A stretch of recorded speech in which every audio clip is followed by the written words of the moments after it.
Just to enable us to understand fully Article 2, listening to the arguments of the defense. First of all, you said that in Article 2, you said there is culpable violation of the Constitution and or betrayal of public trust when he failed to disclose to the public his statement of assets and liabilities. Yesterday, all of these SALNs were presented. So is the prosecution now admitting that in fact it has been presented? And the second or the follow-up question, the more important question, in your eyes or in the judgment of the prosecution, is this the disclosure that the law requires? No, it's not. So first question, Your Honor, is that it's not. in fact, counsel, that Yes. you are admitting that he has in fact filed it. Just a minute. I'm not trying to teach anybody how to. The counsel for the prosecution is rendering an opinion. An acceptable proof in this proceeding must be under oath. If you want to convert the prosecutor to testify on this particular point, then let him take the witness's stand to be examined. With all due respect, Mr. Presiding Officer, the rules allows us to ask questions to both the defense and the prosecutor, to both the witness and also to the counsel. Yes, Sir, may I be allowed to finish? The issue is whether or not Article 2, in fact, if proven, will be a ground to impeach the President. So I'm actually only laying the groundwork for my to impeach the Chief Justice. Actually, sir, I'm going to the question on 2.3 after he answers the first few questions. I just like to clarify what they are accusing the CJ of. So this will help me in my final judgment later on of whether or not the Chief Justice could be held guilty of the charge in Article 2 or whether Article 2 is a non-charge at all, No, or is not grounds at all to impeach him, as brought up by the defense counsel. So actually, sir, my questions is not about evidence and about the witness, but I'm trying to figure out what the prosecutors are charging the Chief Justice of. I just have to be fair. I asked the defense hard questions. If they are asking for a subpoena, I believe in their cause, but now that I have some doubts on their allegations, Mr. Presiding Officer, I just like them to clarify some matters. Precisely, the ultimate fact to be considered here is the issue of disclosure. And the question asked was whether the counsel for the prosecution considers this submission of the SAL as the disclosure provided by law. He is being asked to interpret the law without taking an oath as a witness. And that's why I'm calling the attention of the gentleman that that is improper. With all due respect, I do not think it's improper because that is precisely their charge, that the SALN was not disclosed.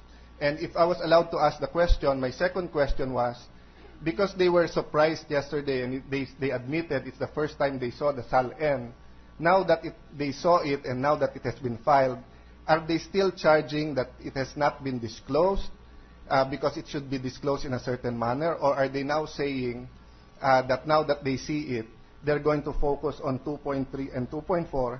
And I was going to ask, Your Honor, in 2.3, how can they know that there are properties not included in the SALN if, in fact, they haven't seen the SALN yet? That would have been the flow of my questions, Your Honor, if I would be allowed to just ask him those questions. If this does not have any evidentiary value, so be it. But it will allow me to understand their charge. All right.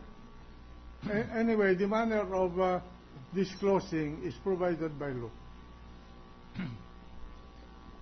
Well, actually, the Senate President answered the question. No? The Can manner of I, disclosing. can Yes, I please. amplify my answer? Yes.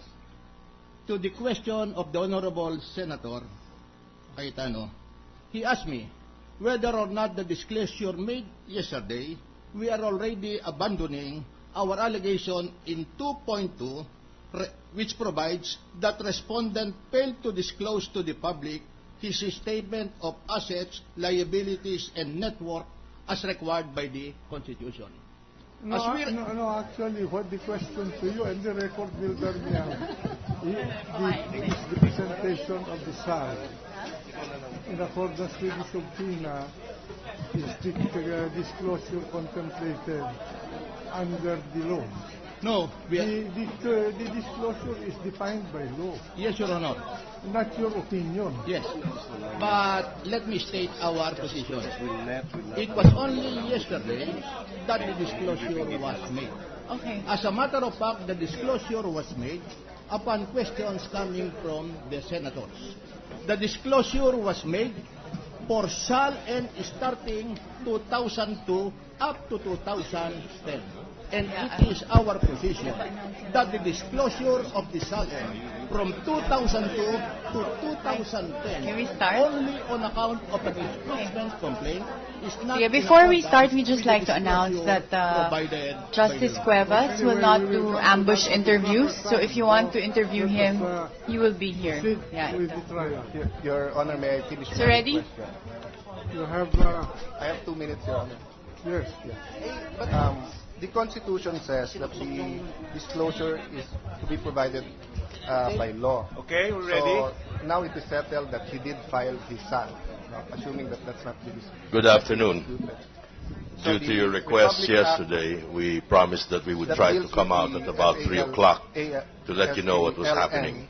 says As that you can expected, examine it the anytime prosecution that continued they- with their So presentation basically of what you're evidence saying is under because that Article was 2. not allowed by the Supreme We Court, expect them to then attempt you to are charging prove him for not that the Chief Justice Do I owns understand the correctly? list of 45 Yes, Your titles Honor, that they and I made want also public to in the emphasize press a few days that the ago. reason why the Supreme Court did not disclose In the it first round, is that they they presented have the a Register of deliberation, Deeds of they Taguig. have an agreement not to The only disclose title it in that the was public, presented and the was a respondent title Justice at Bonifacio actually Ridge participated condominium, and took part. which in it the- turns out That's the belongs defense to and the we will daughter get there of the when- Chief when the Justice. time is there now. This It's just a does not preparation to form my part real question, which is, of the Chief in the third Justice's paragraph, which assets is part and of the liabilities. discussion Now, 2.3 and 2.4.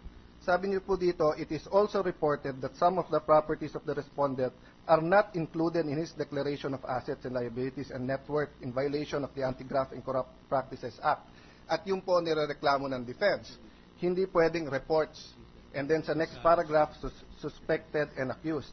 Ang question ko po, paano nyo po alam na merong properties na hindi kasama sa SALN kung hindi nyo pa pala nakikita yung kanyang SALN? Well, actually, we were able to see the SALN of the Chief Justice yesterday, considering that the SALN was. But when you made the articles of impeachment po, hindi nyo pa nakikita. Hindi pa namin nakikita. So that's why you use the word reported. Yes. Because you couldn't get hold of it. Yes. No, I'm just trying to understand why you use these words. 2.4, suspected and accused.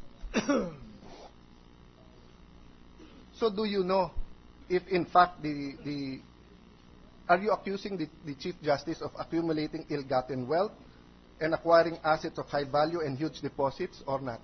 We are charging him. Or Your you're Honor. just suspecting that he does have it? We are charging him, and our suspicion is based on the prevailing circumstances that we were not able to see the SALN of the Chief Justice. And through this trial, you will show us the evidence? Yes, Your regarding Honor. that. So what you're saying, Your Honor, is that because the SALN was not available, you were constrained to use these words. Yes, Your Honor. But in your interpretation, this is sufficient to fulfill the requirements of having the ultimate facts. Yes, Your Honor. But the defense is disputing that. Well, we expect that, Your Honor. Of course, the defense would not agree with our position. Just one question to the defense counsel. Yes, Your Honor. Your Honor, in one Supreme Court decision, the Supreme Court held that the complaint is sufficient if it contains sufficient notice of cause of action, even if the allegation may be vague or indefinite, or in the form of conclusions, in which event the proper recourse would be to file a motion for bill of particulars. I'd just like to try to understand your argument.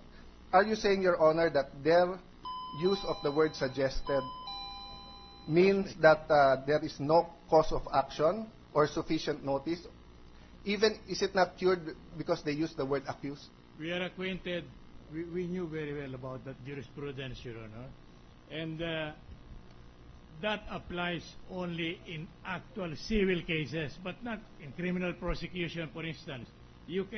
One cannot be accused of having committed a crime on the basis of mere suspicion and so on down the line. But you will probably ask, but this is an impeachment proceedings, Your Honor.